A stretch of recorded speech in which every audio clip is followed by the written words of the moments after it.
Ассалаумағалейкум достар, сіздермен Дауысы. Біздер Қазақстан чемпионатына, Қазақстан футболына қысқаша обзор жүргіземіз. Қазақстан чемпионаты 9-шы тур аясында өткен ойындар. Шығарылым бастамас бұрын каналға тіркеліп қойыңыздар. Ал біз кеттік.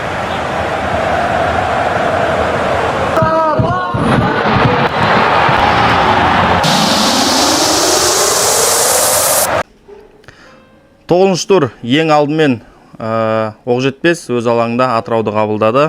Бұл ойында Оқжетпестің басымдылығы сезілді, басымдылығы қатты болды.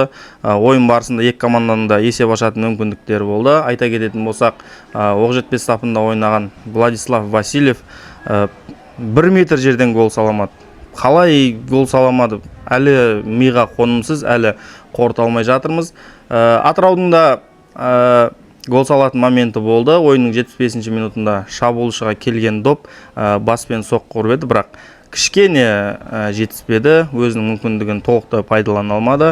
Айта кететін болсақ, Атырау осымен екінші матч қатарынан, Атыраудың басшылығы екінші матч қатарынан өз командасын жанкүйерлердің қолдауынсыз қалдырмауда. Осымен есеп 0-0, тең ойын. Әлуетовтің командасы 3-ші орында қала береді, ал Атырау 11-ші орында. Келесі Қазақстан чемпионатының 10-ші турында Оқжетпес өз алаңында Астананы қабылдаса, Атырау Ақтөбемен күш сынасады. Келесі тартысты матч Жетісу Жеңіс арасында өткен матч. Бұл ойында біз 5 гол көрдік. Есеп 2-3. Жеңісті жұлып алды. Жалпы Алиевке хейт ұнайдау деймін.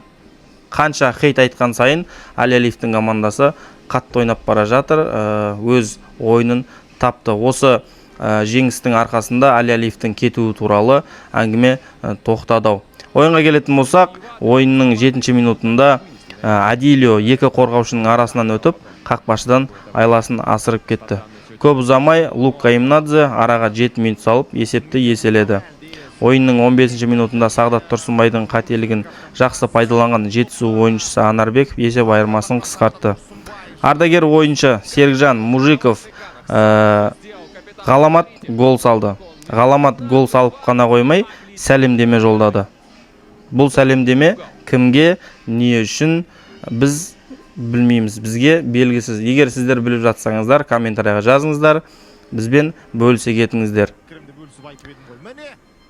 Ардагер ойыншының голына ардагер ойыншы Исламбек Қуат мынандай голмен жауап берді. Осылайша бұл жеңістің қатарынан 3-ші жеңісі. Келесі турда Жетісу Ордабасыға қонаққа барса, Жеңіс өз алаңында Қайратпен ойнайды. Әр турда бір сенсация. 9-шы турдың сенсациясы Елімай өз алаңында Семейде өткізген алғашқы ойынын сәтсіз бастады. Елімай Каспийден жеңілді. Есеп 0-1. Ойынның 77-ші минутында Каспий ойыншысы Ндомбаси ойын тағдырын шешіп, Каспий командасына жеңіс сыйлады. Жалпы мамандар маусым басында Елімайды фавориттер қатарынан көрген, чемпиондыққа таласады деген болжам берген еді. Сәтсіз 3 ойыннан кейін Елімай чемпиондыққа таласты ұмыта бере ма, әлде жағдайды түзете ала ма? Сіздер қалай ойлайсыздар? Ал Каспийге келетін болсақ, Каспий қатарынан 2 жеңіс, анау-мынау жеңіс емес, алпауыт 2 команда Астана және Елімайды ұтып отыр. Осылайша маңызды 2 жеңіс, 6 ұпай турнирлік кестеде өз жағдайын туралап алды. Елімай келесі турда Ертіске қонаққа барса, ал Каспий Ұлытауға қонаққа барады. Келесі ойын Астана Қызылжар. Астана өткен сәтсіз ойыннан кейін сабақ алып, жиналып, Қызылжарды 2-1 есебімен ұтты. Қызылжар да жаман ойнаған жоқ. Алдымен 47-ші минутта Юрий Перц Ван Перси стилінде гол салып, есеп ашты. Ал Астана 4 минутта 2 гол салып, жеңіске жетті. 54-ші минутта Ян Бараговский есепті теңестірсе, 58-ші минутта Бартелес есепті 2-1-ге жеткізді. Негізі Астананың бюджеті көп болғаннан аз болғаны қазақ футболына пайдасы көп болып жатыр. Себебі жастарға көп көңіл бөлуде. Соның бірі Мақсат Абраев кешегі ойында ғаламат ойын өрнегін көрсетті. Мақсат Абраевты тоқтату үшін қарсыластар қызыл қағаз алуға мәжбүр болып жатыр. Осылайша есеп 2-1 Астананың жеңісі. Келесі турда Астана Оқжетпеспен ойнаса, Қызылжар өз алаңында Алтайды қабылдайды. Ұлытау Қайрат есеп 1-1. Чемпиондыққа таласып жатқан Қайрат Ұлытау командасымен тең ойнады. Нұркен Мазбаевтың командасы әзірше жарап тұр. Қайрат командасы бірден алдыға көшті. Бірінші таймның 33 минутында Дастан Сәтбаев есеп ашып, Қайратты алдыға жетеледі. Ойын алдындағы әлеуметтік желіге салған посттарын Әділет Сәдібеков толық ашық берейін деп, бірінші таймның соңында қызыл қағаз алды. Екінші таймда Қайраттың бір ойыншыға кем ойнағанын пайдаланған Ұлытау өз дегеніне жетіп, 83 минутта Максим Чалкин есепті теңестірді. Осылайша Ұлытауды жеңілістен құтқарды. Әзірше Ұлытау осы маусымда өз алаңында жеңілмей келеді. Бұл Ұлытаудың өз алаңында жеңілмеуінің себебі жанкүйерлердің қолдауының әсері ма, әлде алаңның нашарлығы ма? Сіздер қалай ойлайсыздар? 13 турда Қайрат жеңіспен ойнаса, Ұлытау өз алаңында Каспийді қабылдайды. Алтай Ордабасы есеп 0-0. Ордабасы Қайраттың тең ойнағанын пайдалана алмады. Жалпы мынандай алаңда футбол ойнауға рұқсат бермеу керек. Алаң сапасы өте нашар. Ал судьялар одан да нашар. 100% пенальти бермеді. Неге бермеді пенальти? Пенальти беру керек еді. Пенальтиді қою керек еді. Тіпті ең сабырлы бапкерлердің бірі Андрей Мартиннің өзіне қызыл қағаз көрсетіп, алаңнан қуды. Біздің чемпионаттың өсуіне осындай алаңдарды, осындай төрешілерді дұрыстау керек деп ойлаймын.